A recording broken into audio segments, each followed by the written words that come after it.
किसी ने क्या खूब कहा है कि कलम की ताकत इतनी लाजवाब होती है, कलम की ताकत इतनी लाजवाब होती है, यदि खुद की कलम पे भरोसा हो तो किसी के सामने झुकने की ज़रूरत नहीं होती है। नमस्कार दोस्तों, मैं फिर से हाजिर हूँ एक नया वीडियो लेके। इस बार मैंने फिज़िक्स से उठाया है एक चैप्टर जिसका नाम है हीट एंड थर्मोडायनामिक्स। बड़ा ही बेहतरीन सा चैप्टर है। बस आपसे मुझे एक चीज़ चाहिए होगी, मेरे साथ आखिरी तक ज़रूर बने रहिएगा। तो मेरे प्यारे दोस्तों, जैसा कि आप अपने स्क्रीन के ऊपर एक बेहतरीन सा फ्लो चार्ट देख रहे होंगे, ये फ्लो चार्ट दरअसल मैंने इसलिए बनाया है ताकि आपको इस चैप्टर में हम क्या क्या पढ़ने वाले हैं उसके बारे में एक ओवरव्यू मिल सके। मैं जानता हूँ कि इससे पहले आपने ये सारे टर्म्स कहीं पे भी नहीं पढ़े होंगे। Calorimetry, heat transfer, radiation, convection, conduction, thermodynamic वगैरह। तो टेंशन बिल्कुल मत लीजिए, क्योंकि हम इन सारे टर्म्स को बहुत आराम से डिटेल में जाके पढ़ने वाले हैं। तो बस ये ओवरव्यू के लिए देख लीजिएगा। हीट को 3 भागों में बांटा गया है, कैलोरीमेट्री, हीट ट्रांसफर और थर्मल एक्सप्रेशन। हीट ट्रांसफर को और 3 भागों में बांटा गया है, कंडक्शन, रेडिएशन, कन्वेक्शन। ये हीट हो गया। अब फिर थर्मोडायनामिक, इसको 2 पार्ट्स में भागा गया है। पहला होता है काइनेटिक थ्योरी ऑफ गैस और दूसरा होता है थर्मो प्रोसेस हीट इंजन।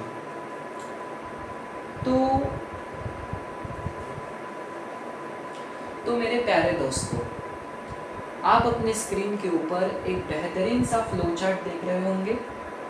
ये फ्लो चार्ट दरअसल मैंने इसलिए बनाया है ताकि आपको इस चैप्टर में हम क्या क्या पढ़ने वाले हैं उसके बारे में एक ज़रा सा ओवरव्यू मिल सके। मैं जानता हूँ कि आपने ये सारे टर्म्स इससे पहले कहीं नहीं सुने हैं, जैसा कि कैलोरीमेट्री क्या है, कंडक्शन, रेडिएशन, थर्मोडायनामिक। तो टेंशन बिल्कुल मत लीजिएगा, क्योंकि हम इन सारे टर्म्स को आराम से बहुत डिटेल में पढ़ने वाले हैं इसी चैप्टर में। तो बस ओवरव्यू के लिए ज़रा आप थोड़ा देख लीजिए कि हीट को इन्होंने 3 भागों में बांटा है, कैलोरीमेट्री, हीट ट्रांसफर और थर्मल एक्सप्रेशन। फिर हीट ट्रांसफर को और 3 भागों में बांटा है, कंडक्शन, रेडिएशन और कन्वेक्शन। फिर थर्मोडायनामिक की बारी आती है तो इसको भी 2 भागों में बांटा है। पहला होता है काइनेटिक थ्योरी ऑफ गैस और दूसरा होता है थर्मो प्रोसेस हीट इंजन, और ये सबसे मेन है, ठीक है, थर्मो प्रोसेस हीट इंजन। इस पर ज़्यादा क्वेश्चंस बनते हैं। तो कक्षा 8वीं, 9वीं और 10वीं तक आपने हीट के बारे में ये पढ़ा होगा कि it is the transfer of kinetic energy from one body to another body. लेकिन यहाँ पे हीट को 2 भागों में, 2 हिस्सों में बांटा गया है। पहला हिस्सा है स्पेसिफिक हीट और दूसरा होता है लैटेंट हीट। अब स्पेसिफिक हीट यानी क्या और लैटेंट हीट यानी क्या, इसको हम बहुत अच्छे से समझेंगे अभी। तो मान लीजिए मैंने एक चम्मच लिया जिस पर 1 ग्राम जीवन लिया मैंने। जीवन यानी कि पानी, पानी जीवन है हमारा, जल ही जीवन है। तो उस पर मैंने 1 ग्राम वाटर लिया और उस वाटर के 1 ग्राम चम्मच को मैंने गैस पर रख दिया और गैस ऑन।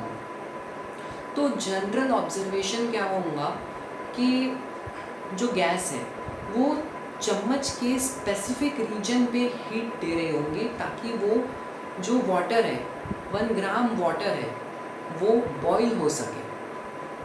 और यदि ज़्यादा हीट दे दी, 100 डिग्री सेल्सियस से ज़्यादा हो गया, तो वो भाप बन के उड़ जाएगा। तो स्पेसिफिक हीट जब हम नाम सुनते हैं इसका, तो हमें लगता है कि ऐसी हीट जो एक स्पेसिफिक रीजन पे अपना हीट सप्लाई कर रही होगी।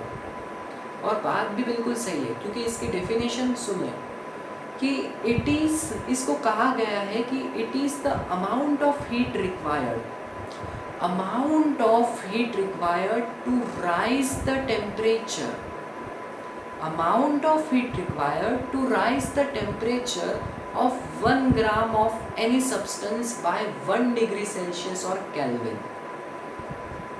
क्या कहा गया है सुनिएगा, अमाउंट ऑफ हीट, कितनी हीट रिक्वायर होगी ताकि उसका टेम्परेचर बढ़ सके। उस हीट को, जो हीट दी है उस चम्मच पे जो मैंने हीट दी है, गैस के थ्रू जो हीट दी है, ताकि वो बॉयल हो सके, ताकि वो ठंडा पानी गर्म हो सके, उस हीट को कहा गया है स्पेसिफिक हीट। तो मैं इसकी सरल भाषा में डेफिनेशन लिखना चाहता हूँ। तो specific heat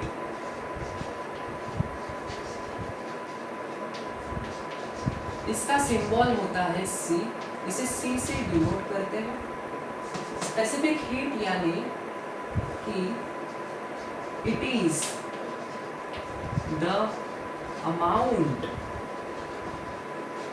of heat required to rise the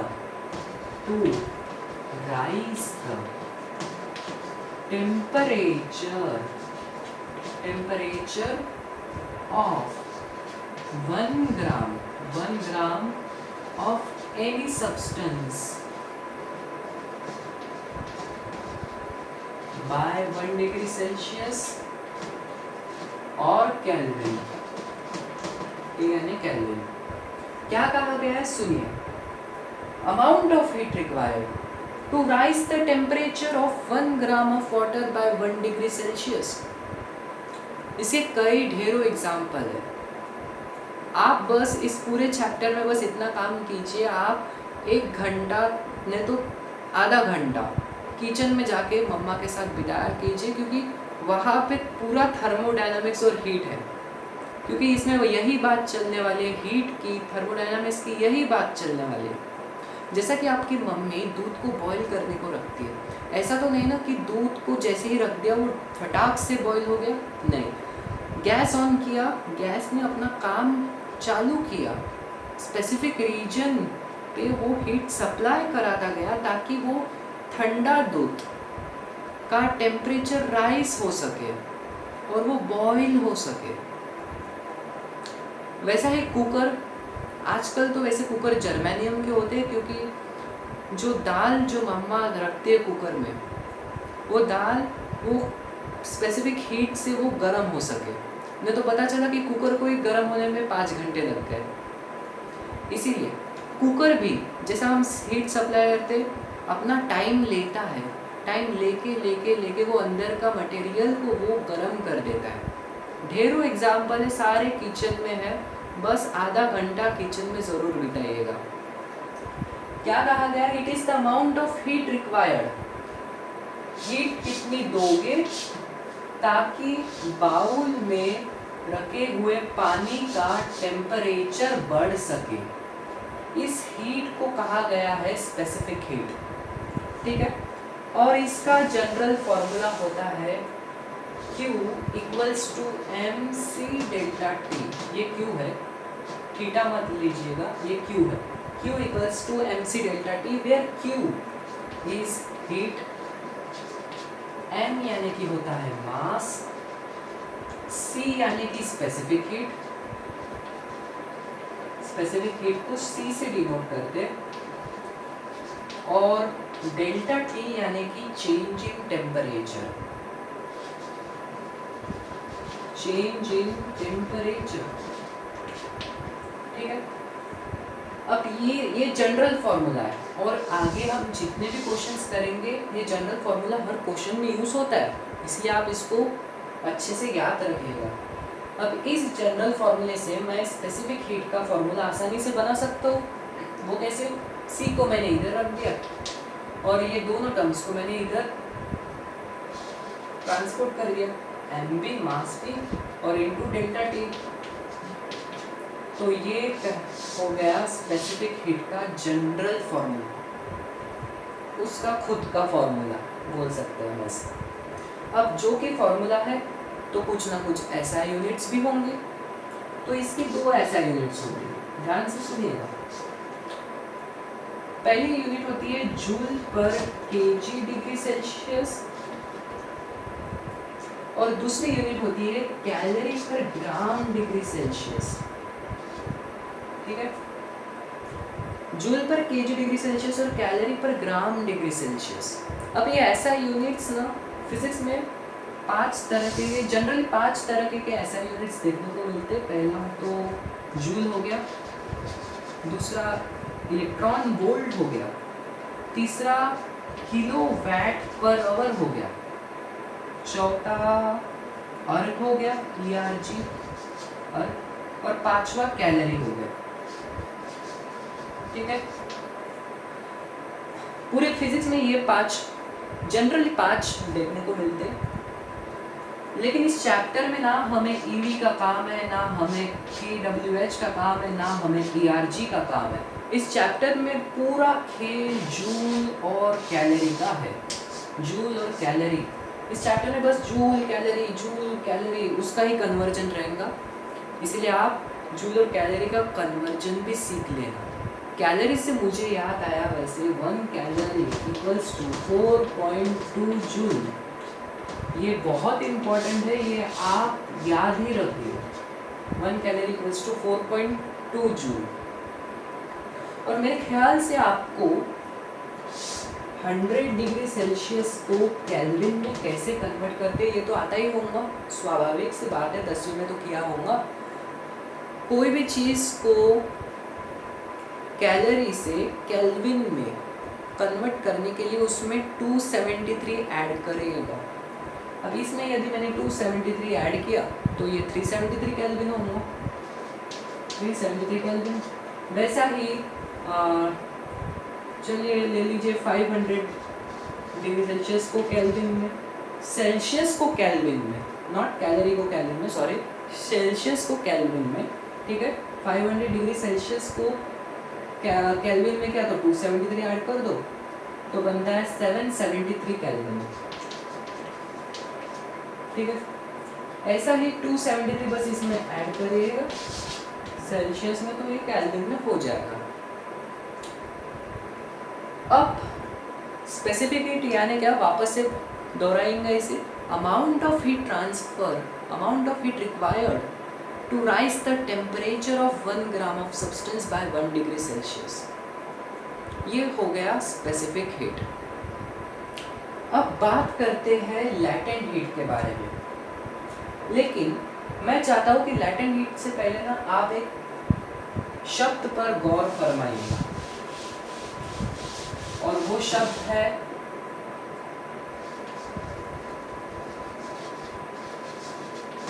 change of phase, PHASE, not that face in which all you are interested. Change of phase, ये आप तो बचपन से ही पढ़ते आ रहे होंगे कि फेस चेंज बेसिकली 2 तरह के होते हैं। एक तो होता है पहला सॉलिड का लिक्विड में, और दूसरा होता है लिक्विड का वेपर में। ये फेस को चेंज कराना है, एक फेस को चेंज कराना, सॉलिड का लिक्विड में, लिक्विड का वेपर में। अब सॉलिड का लिक्विड में कहा गया है फ्यूजन। क्या कहा गया है? फ्यूजन। और लिक्विड का वेपर में, वेपर बना इसलिए कहा गया है वेपराइजेशन। वेपराइजेशन मैं पूरा नहीं लिखता, समझ लीजिएगा। सॉलिड का लिक्विड में फ्यूजन, लिक्विड का वेपर में वेपराइजेशन। ठीक है, ये चेंज ऑफ फेस होता है। अब चेंज ऑफ फेस जान लिया है तो लैटेंट हीट तो आसानी से जान ही लोगे। जैसा स्पेसिफिक हीट यानी amount of heat required to raise the temperature, वैसा ही लैटेंट हीट यानी amount of heat required to change the phase of water और एनी सब्सटेंस ऑफ 1 ग्राम। लेकिन यहाँ पे कैलोरी या फिर सेल्सियस मत लगाना, बस 1 ग्राम के सब्सटेंस का फेस चेंज कराने को बोलते हैं लैटेंट हीट। और स्पेसिफिक हीट यानी क्या? 1 ग्राम के सब्सटेंस पे 1 डिग्री सेल्सियस का टेम्परेचर पे हीट दी, राइज हो गया टेम्परेचर, उसे नाम दिया स्पेसिफिक हीट। ठीक है, अब मैं यहाँ पे लिखना चाहता हूँ लैटेंट हीट के बारे में।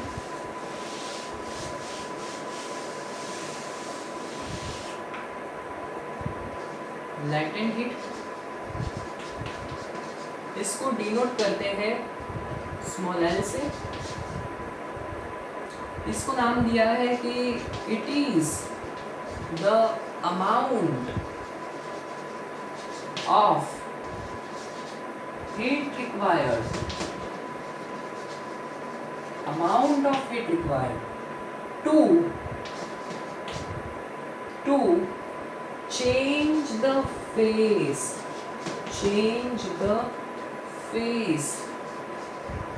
of 1 gram of substance।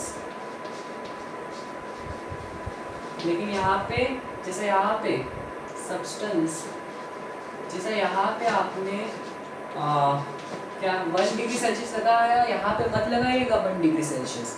बस 1 ग्राम सब्सटेंस का फेस चेंज कराने को बोलते हैं लैटेंट हीट और स्पेसिफिक हीट, यानी कि heat required to raise the temperature of 1 gram of substance by 1 degree Celsius. समझ में आ रहा है? देखिए, heat required to raise the temperature, जब भी टेम्परेचर को राइज किया तो स्पेसिफिक हीट, लेकिन जब भी फेस को चेंज किया टू चेंज द फेस तो आएगा लैटेंट हीट। ठीक है, जैसा इसका फॉर्मूला था Q equals to mc delta T, और स्पेसिफिक हीट का फॉर्मूला बन गया था Q equals to delta T m into delta T. तो वैसे ही लैटेंट हीट का भी फॉर्मूला सेम है, Q equals to m L, बस Q इक्वल्स टू ml। ये होता है हीट, ये होता है मास, और ये यानी कि लैटेंट हीट। लैटेंट हीट, ठीक है। अब इस फॉर्मूले से मुझे लैटेंट हीट का फॉर्मूला आराम से मिल जाएगा, जनरल फॉर्मूला है ये वैसे, और ये भी आपको याद रखना है। ये दोनों जनरल फॉर्मूले जो मैंने बताया है ना, ये पूरा याद रखना है, क्योंकि आगे यही चलने वाला है, इसी पे एक बेस्ट क्वेश्चंस रहने वाले हैं। अब इसका लैटेंट हीट का फॉर्मूला क्या बन जाएगा, ये Q equals to m by m, L equals to Q by m। अब ये है तो इसके भी ऐसा यूनिट्स है, ठीक है। और हाँ, एक और बात, आपको कन्वर्जन आना चाहिए। जैसे अगर मुझे केजी को ग्राम में कन्वर्ट करना है, ध्यान से सुनिएगा, केजी को ग्राम में कन्वर्ट करना है तो 1000 से मल्टीप्लाई करूँगा मैं, 1000 से मल्टीप्लाई। और यदि मुझे ग्राम को केजी में कन्वर्ट करना है तो मैं 1 यानी कि 1000 को डिवाइड करूँगा। मन में बोलिएगा, केजी को ग्राम में 1000 से मल्टीप्लाई, ग्राम को केजी में 1000 से डिवाइड। अब इसके दो टाइप्स होते हैं, टाइप्स की भी हम बात कर लेते हैं, ठीक है। मैं टाइप्स तो बता ही चुका हूँ। फेस के दो टाइप्स होते हैं, सॉलिड टू लिक्विड और लिक्विड टू गैस। एक होता है सॉलिड से लिक्विड, इसको कहा गया है फ्यूजन, ठीक है। इसको जो कि फ्यूजन कहा गया है तो इस फॉर्मूले बस F रख देना, Q equals to MLF। M ये इसका फॉर्मूला, Q सॉलिड का लिक्विड में हुआ, फ्यूजन हुआ, आइस को प्रकृति माता ने जो हीट दी वो लिक्विड में पिघल गया, इसीलिए नाम दिया फ्यूजन। अब लिक्विड टू गैस को नाम दिया है वेपराइजेशन है इसको, तो इसको नाम दिया MLV, ठीक है। ये भी आपको याद रखना है क्योंकि ये भी आने वाला है क्वेश्चंस में। वैसे लैटेंट हीट के ना ढेरों एग्जांपल्स मिलेंगे आपको, जैसा मैंने अभी बताया। आइस को यदि आप फ्रीज के बाहर रख दोगे, एक्सटर्नल हीट के कारण वो पानी में पिघल जाएंगे, और यदि आप मोमबत्ती को भी रख दोगे तो वो पिघल ही जाएंगा। अब आप बोलोगे कि लिक्विड का वेपर में कोई एग्जांपल बताओ, तो लिक्विड का देखिए, maximum boiling point of water is कितनी होती है, 100 degree Celsius. 100 degree Celsius is the maximum boiling point of water. यदि कोई वाटर को हमने मैक्सिमम हीट दिया और वो अपने 100 डिग्री सेल्सियस तक पहुंच गया, तो वो पानी भाप बन जाएगा। क्या बन जाएगा? भाप, यानी कि स्टीम। अब आगे मैं आपको वाटर, आइस और स्टीम के बारे में एक स्पेसिफिक वैल्यूज़ होती है उनकी, वो भी बताऊंगा। और इसमें फ्यूजन की भी एक स्पेसिफिक वैल्यू होती है और लिक्विड की भी होती है, बस अभी बताऊंगा, ठीक है। तो आप ये सब पूरा याद रखिएगा। फिर से दोहराइएगा मेरे साथ कि स्पेसिफिक हीट यानी कि क्या? Amount of heat required to raise the temperature. Latent heat यानी कि क्या? Amount of heat required to change the phase को चेंज करना, सॉलिड का लिक्विड का गैस में, ठीक है। तो मुझे लगता है कि आपको अभी तक कहानी पूरी एकदम क्लियर होंगी। यदि मैं स्पेसिफिक हीट में बात करूं वाटर की, तो वाटर की जो कैलोरी है वो सबसे मैक्सिमम होती है as compare to ice and steam, यानी कि भाप। जब हम लिक्विड को बहुत ज़्यादा हीट कर देते हैं, उसके बॉइलिंग पॉइंट से बहुत ज़्यादा हीट कर देते हैं, तो वो लिक्विड भाप में कन्वर्ट हो जाता है, यानी कि स्टीम में। तो वाटर की जो कैलोरी है वो 1 calorie gram degree Celsius, 1 calorie पर gram degree Celsius. While in the case ice की जो कैलोरी वो 0.5 कैलोरी ग्राम डिग्री सेल्सियस, और स्टीम यानी कि भाप की भी कैलोरी आइस के बराबर है 0.5 कैलोरी पर ग्राम डिग्री सेल्सियस, ठीक है। तो इनको आपको एग्जैक्टली लर्न करना है, याद ही कर दीजिए, मैं तो बोल रहा हूँ, क्योंकि सामने के जो अपन क्वेश्चंस करने वाले हो उनमें बहुत यूज़ होगा ये। अब ये तो हो गया स्पेसिफिक हीट की, और आप पूछोगे कि क्या ऐसा लैटेंट हीट में भी है? तो हाँ, लैटेंट हीट में भी है। लैटेंट हीट में जो अपन ने 2 टाइप्स पढ़े हैं लैटेंट हीट के, फ्यूजन और वेपराइजेशन। फ्यूजन का कैलोरी है 80 कैलोरी पर ग्राम डिग्री सेल्सियस, और वेपराइजेशन का कैलोरी है 540 कैलोरी ग्राम डिग्री सेल्सियस, ठीक है। यहाँ पे मैं लिख लेता हूँ स्पेसिफिक हीट, तो ये हो गया लैटेंट हीट। लैटेंट हीट में फ्यूजन यानी कि सॉलिड से लिक्विड का कन्वर्जन, सॉलिड से लिक्विड, इसका होता है 80 कैलोरी ग्राम। और फ्यूजन और वेपराइजेशन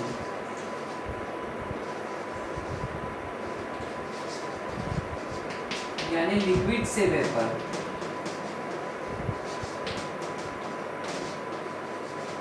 इसका होता है 540 कैलोरी पर ग्राम, ठीक है। ये बहुत इम्पोर्टेंट है, ये 2 और ये 3 याद कर दीजिएगा। अब आइस से मुझे याद आया कि यदि हम आइस को 0 डिग्री सेल्सियस तक बर्न करें, तब 0 डिग्री सेल्सियस के बाद आइस पिघलना चालू होगा। क्या बोल रहा हूँ, सुन रहे हो? आइस हमेशा पॉजिटिव सेल्सियस में नहीं रहेगा, आइस हमेशा पॉजिटिव में नहीं रहेगा, वो निगेटिव में भी रह सकता है। जबकि आइस -20 डिग्री सेल्सियस या फिर -10 डिग्री सेल्सियस या फिर -5 डिग्री सेल्सियस, ठीक है, आइस इनमें भी रह सकता है, निगेटिव वैल्यूज भी रह सकती है आइस की। यदि मैंने -10 डिग्री सेल्सियस के आइस को जब तक 0 डिग्री सेल्सियस तक वो नहीं पहुंचता तब तक बर्न किया, तब भी वो पिघलेगा नहीं। 0 डिग्री सेल्सियस के बाद वो पिघलना चालू होगा, यानी temperature of ice will convert the ice into liquid only when if it reaches 0 degree Celsius. Maximum temperature इसका 0 डिग्री सेल्सियस है, ये भी आप याद रखिएगा। Maximum temperature of ice is 0 degree Celsius. ठीक है, तो स्पेसिफिक हीट हो गया, लैटेंट हीट हो गया, दोनों भी फॉर्मूलेस भी हो गए और ये फैक्ट्स भी याद हो गए होंगे आपको। तो चलिए अभी हम क्वेश्चंस करते हैं, कुछ बहुत मज़ेदार क्वेश्चंस हैं, ये सब उसमें यूज़ होने वाला है। ठीक है, तो ये सब याद रखिए।